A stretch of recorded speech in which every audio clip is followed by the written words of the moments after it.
Vous étiez à une époque l'enfant chéri du régime burundais, mais tout a changé en 2015. Le président Pierre Nkurunziza a même déclaré à votre sujet « Satan l'a trompé ». Comment avez-vous réagi? On n'avait jamais compris mon message.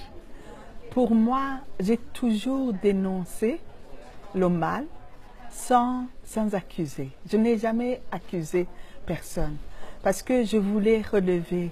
Je ne pouvais pas me taire, comme disait Martin Luther King. À la fin de notre vie, ce qui restera, ce ne sont pas en fait ceux qui nous ont blessés comme nos ennemis, mais ceux qui ont laissé, ceux qui y ont gardé silence. Je ne voulais pas garder silence. Alors, bien sûr, il m'a traité de criminel.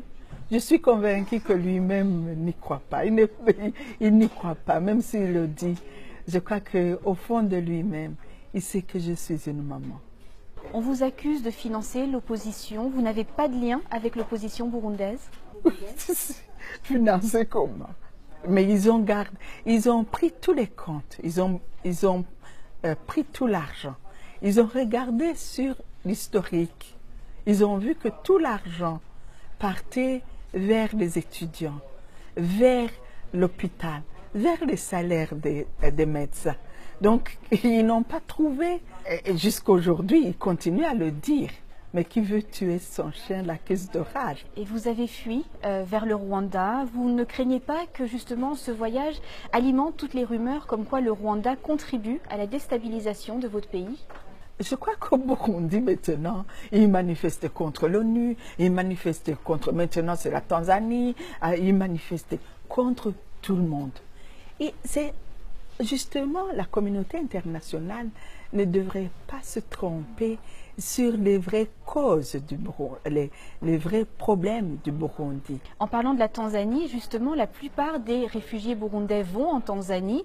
Pourtant, vous n'aidez que ceux au Rwanda. Pourquoi? La charité n'a pas de frontières. Je suis juste une maman. Même maintenant, il y a une jeune maman qui est venue faire soigner son enfant venant du camp de la Tanzanie. Pourquoi on ne dit pas qu'il est maintenant, c'est moi qui la loge? Si j'ai mes enfants qui sont en Tanzanie, parce que j'ai des enfants aussi qui sont partis, bien sûr que je les nourris, mais je ne dois pas le dire. Une maman ne doit pas fanfaronner. Et puis, j'ai commencé là, parce que je pouvais aller facilement au Rwanda. Et quand je suis arrivée là, la plupart de mes enfants sont partis dans le camp de Mahama. Et j'ai l'impression que les gens croient que je peux tout faire. L'hôpital a été fermé, la maison Shalom également. Qu'est-ce qu'il est advenu de tous ces enfants que vous aidiez? Vous savez, les gens ne connaissaient pas la philosophie de la maison Shalom. Ce n'était pas un orphelinat. Si c'était un orphelinat, on allait dire on a fermé l'orphelinat. J'avais essayé d'aider les enfants dans leur famille d'origine. Et ça, je continue. Même s'ils ont fermé les comptes, l'amour nous rend ingénieux. Et puis, les enfants avaient tellement de liens entre eux que ceux qui ont des moyens s'occupent des autres. La Maison Shalom, c'est un message. Ce ne sont pas les infrastructures. Grâce à vous, de nombreux étudiants ont réussi à obtenir des bourses à l'étranger. Vous êtes toujours en contact avec eux?